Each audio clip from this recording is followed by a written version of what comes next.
Today we will be looking at the system from the perspective of the employee's life cycle. We will begin by diving into the onboarding process. We will then look at some of the typical self-service features made available to an employee. And finally, we will wrap up with taking a look at the training and reporting capabilities from an administrator's point of view. So with all that being said, allow me to pull up our sample recruitment site. You can use the recruitment module to post job openings directly onto your website or any other job board, allowing candidates to apply for those positions using the candidate self-service features. As you can see, a candidate can search job openings directly from the bottom of this screen.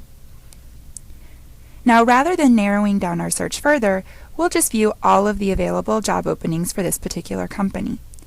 Let's take a look at the executive position. A candidate can view the job description from this page and decide whether or not they would like to apply for that position. Candidates will be directed to a login screen that will require them to create a username and password to log in and apply for that job. I'm going to log in as an existing user so that we can take a look at an application that has already been completed.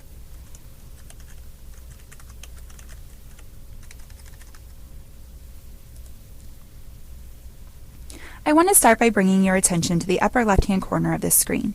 Here, a candidate can see their application status within the hiring process. Now, as a new candidate completes their application, they'll need to simply enter in their information within these tabs across the top. They can enter in their contact information, upload a copy of their resume, enter in their job categories, their skills, work experience, their education, EEO information, and their professional references, and ultimately, they'll be able to review all of the information that they entered here on the summary screen. So once they have verified the accuracy of their application, an email notification can be set up to go to the hiring manager to let them know that the application has been submitted and that all of the information gathered here on the application will flow into the applicant tracking system seamlessly. I also want to mention that when an internal job is posted through the recruitment module, employees have the ability to apply for those jobs as well using their employee self-service portal.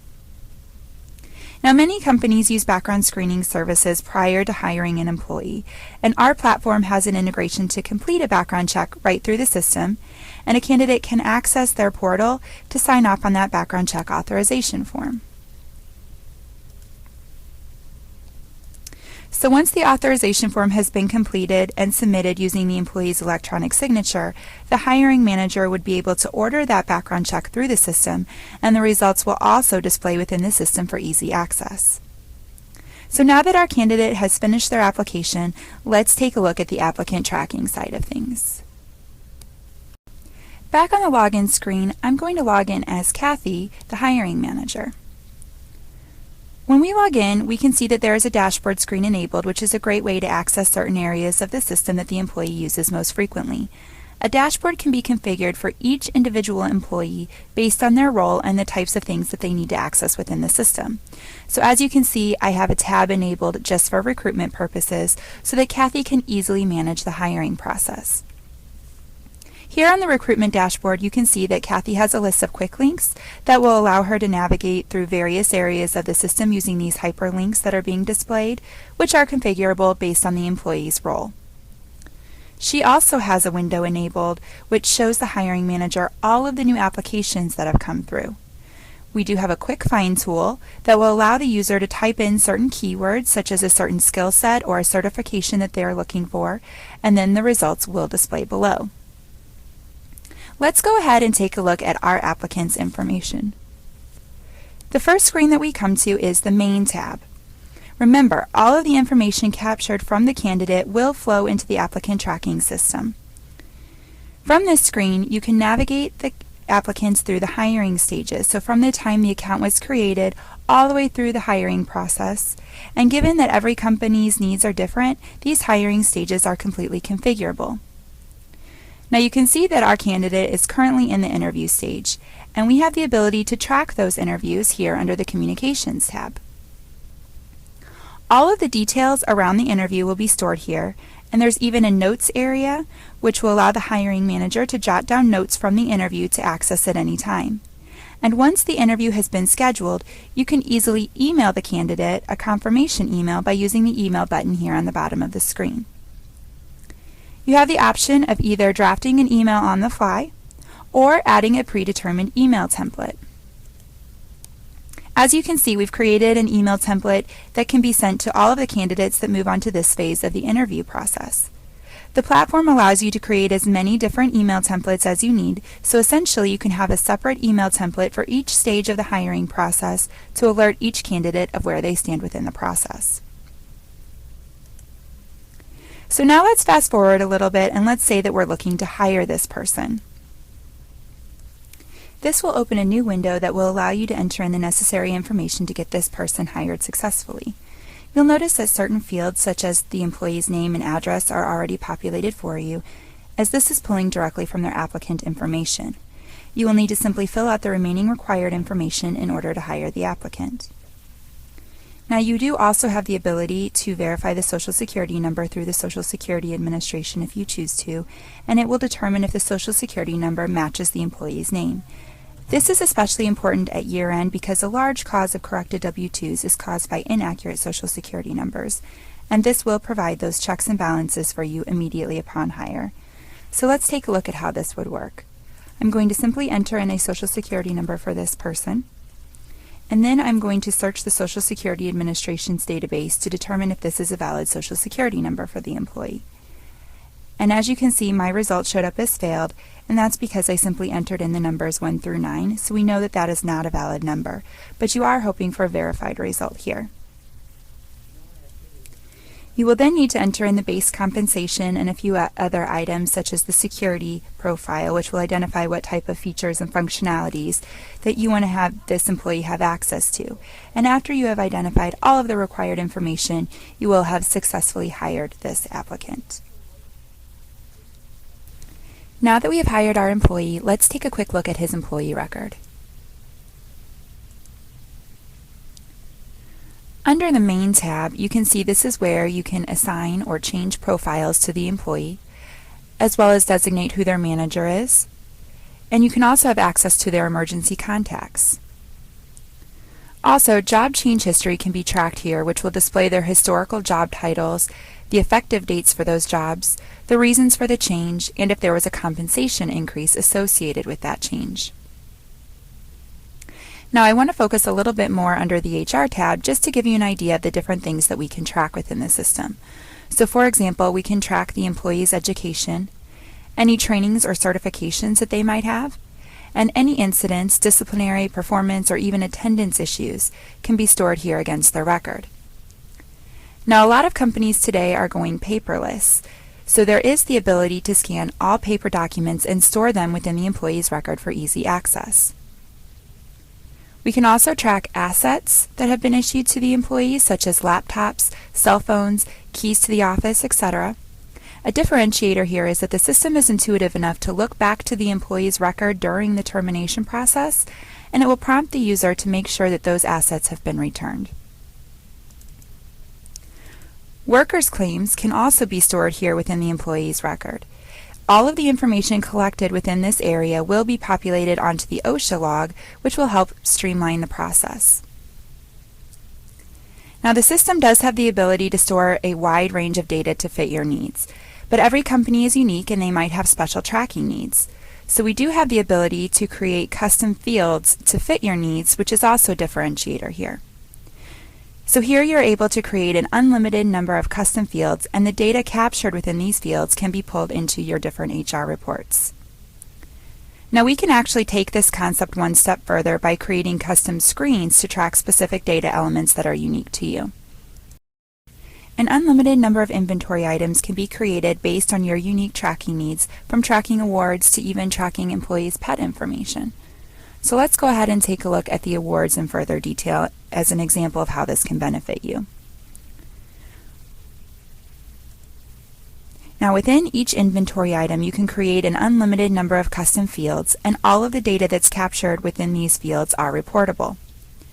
You can also add any notes or upload supporting documentation, such as a copy of the nomination form. Remember, any documents that you attach to an employee will be stored within their employee record for easy access.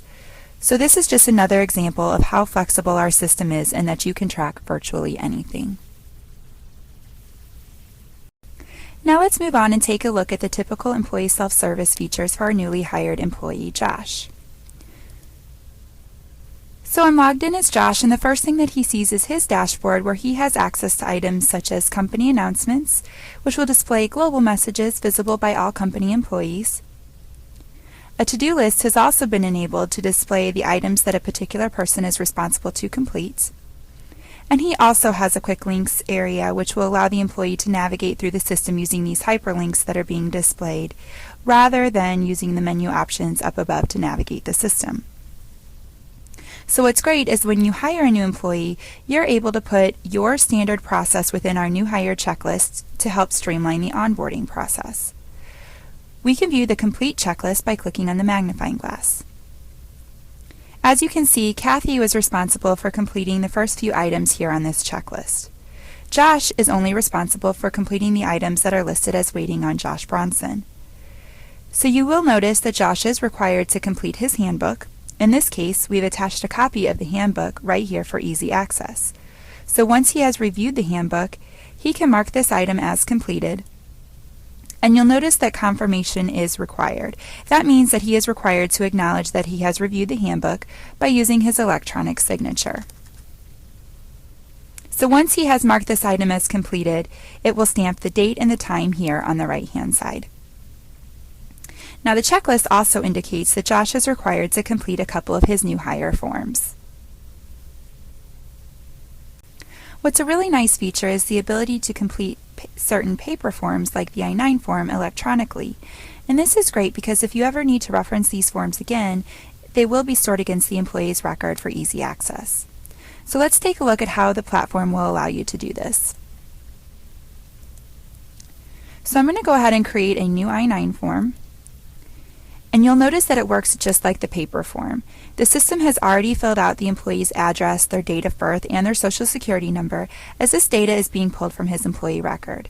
So essentially, Josh is simply responsible for attesting to his employment eligibility and then submitting the appropriate documentation to back that up. He can then sign off on this form using his electronic signature, and then this form will be submitted to the appropriate person within the company for approval. That person would then be responsible for completing Section 2 of this form and reviewing the identification that he has provided. If the administrator would like to, they can upload a scanned copy of that documentation within the employee's record as well. So once the I-9 form has been approved, you can run this employee through E-Verify, which is integrated within our system. E-Verify is required by a number of states and federally contracted companies to determine if the employee is authorized to work within the United States. By having this integrated into our system, this allows you to capture all of the information from the I-9 form and populate it within E-Verify, with the results appearing through the system as well. So now why don't we go ahead and take a look at the withholding forms next.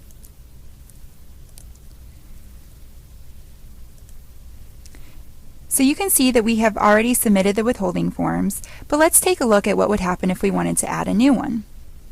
You'll notice that you have the choice of which federal or state forms you would like to add, and the state forms are automatically made available by looking at the employee's address and the company's address. Now let's go ahead and take a look at the completed federal form, as this is going to be the same universal form for everybody. So once again, this works the same way as the paper form.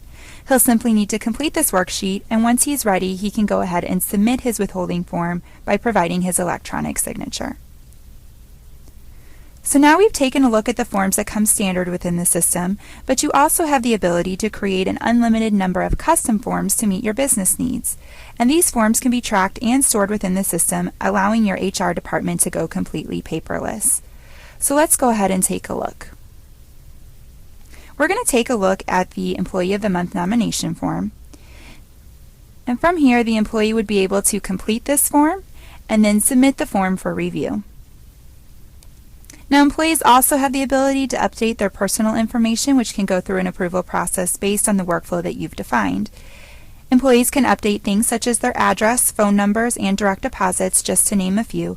So for an example, if an employee moves and they need to submit an address change, that can be done here through their employee self-service portal as well.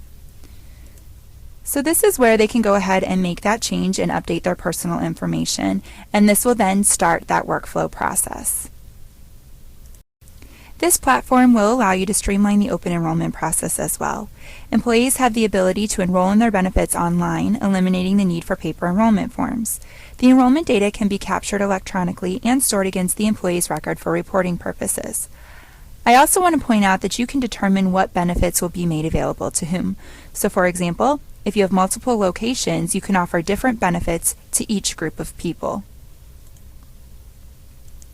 Now this feature can be used for open enrollment or for life change events, and the screen would be the same for both. So in this case, let's say that Josh is going to start the open enrollment process.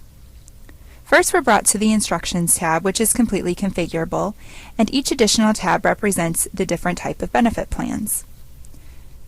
For any of the benefits, we have the option of waiving the coverage, as you can see here on the right-hand side of the screen. Employees can also review and compare plans and make a selection. If we wanted to dig into the plan in a little bit further detail, we can do so by clicking on the magnifying glass. And as you can see, this will allow the employee to review the plan features such as the copay amounts, the deductibles, as well as the out-of-pocket limits.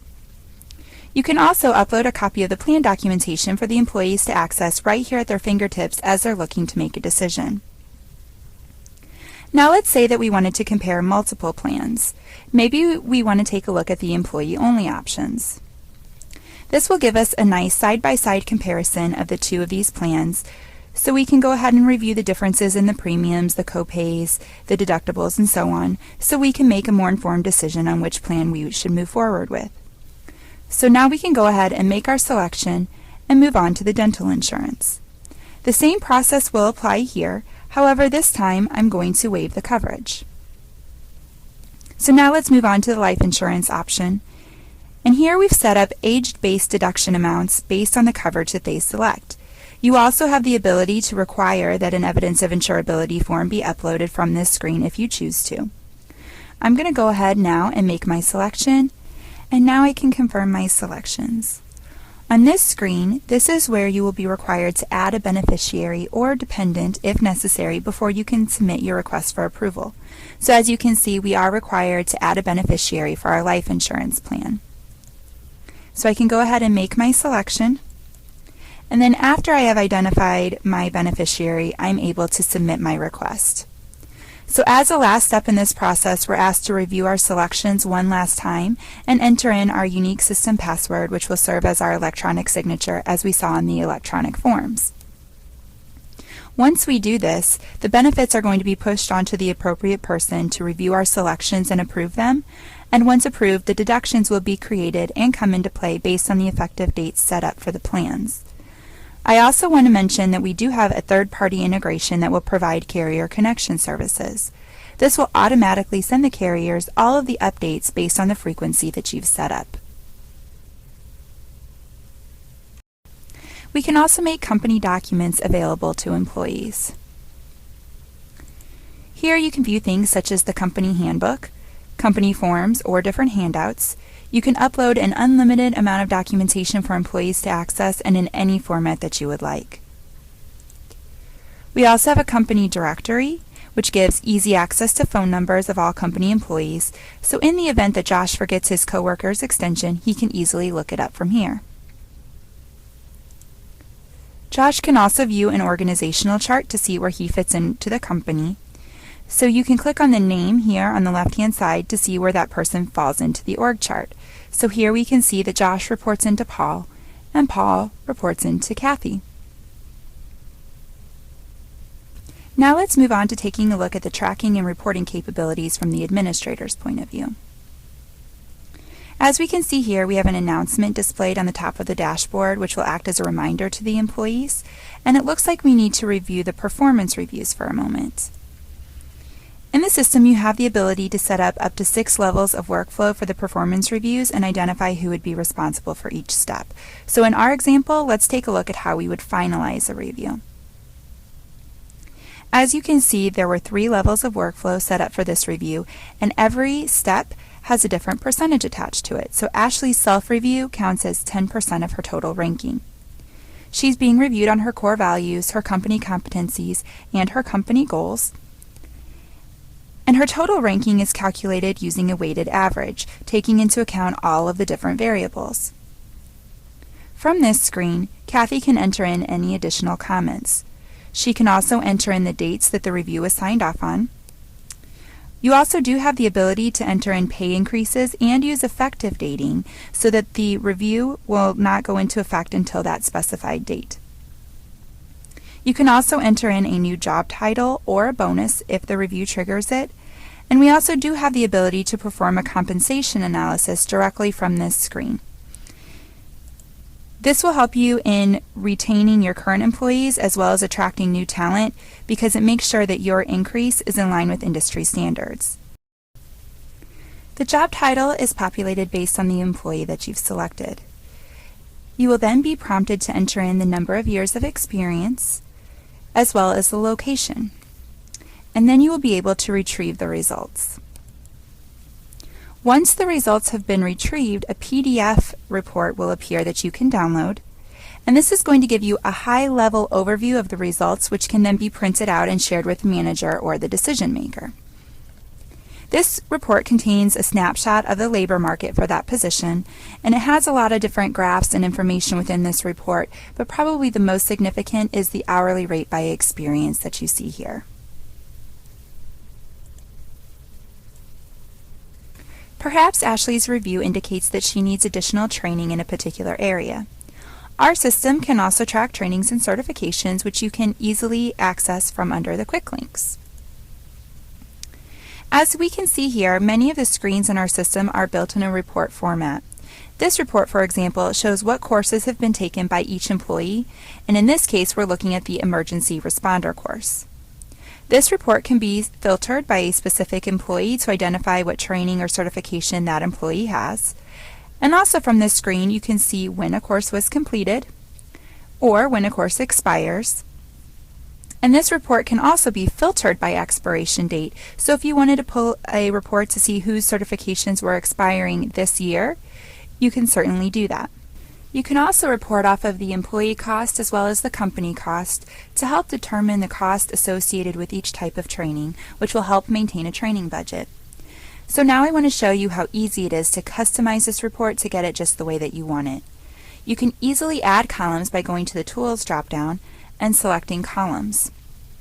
On the right-hand side are all of the current columns that are being displayed within your report, and on the left-hand side are all of the available columns that you can report off of. So as you can see, there are quite a few columns that you can choose from, and I can use the search box here to search for the appropriate column to bring in my report. So let's say that I'm going to report off of the region. I can go ahead and bring that into my report, and when I'm ready, I can select the columns. Now I can group this report by the region, and this will give me an idea if anybody in a particular region will need to be recertified as an emergency responder. Now reporting is flexible, so you also do have the ability to rename columns or add any custom calculations. And once you get the report just the way that you want it, you can save your settings. Now every time you go into this report, it will appear in this format. And you can also export this report out of the system into many different export formats, including CSV, Excel, PDF, HTML, XML, and text. You do have the ability to customize any report in our system in the same way, and you can also set up each report to auto-run and be emailed automatically to your inbox as an add-on feature. Now let's say that our employee Ashley has a performance issue. We can track any performance, disciplinary, or attendance issues and then attach them to the employee's record. Here we can see that Ashley does have an incident on file, and we can click on the icon to view the incident in further detail. Here we can capture all of the general information surrounding this incident. We also can upload any supporting documentation, such as a copy of the write-up. And another thing to note is that notifications can be set up to alert certain people when an incident occurs. You can also enter in the resolution information from this screen, so perhaps this incident is going to trigger her termination. Here we can complete the termination process. You can select the employee, you can select the termination date, and also the reason for the termination. You also have the ability to determine if the employee is rehirable or not, and if there was any notice given. And remember, when you go through this process, the system will look to see if any assets have been issued and prompt you to make sure that they have been returned. In addition, you do have the ability to create a termination checklist, which will assign tasks to employees to ensure that the termination process is followed and that no important steps are overlooked. And with that, we have completed the employee's life cycle.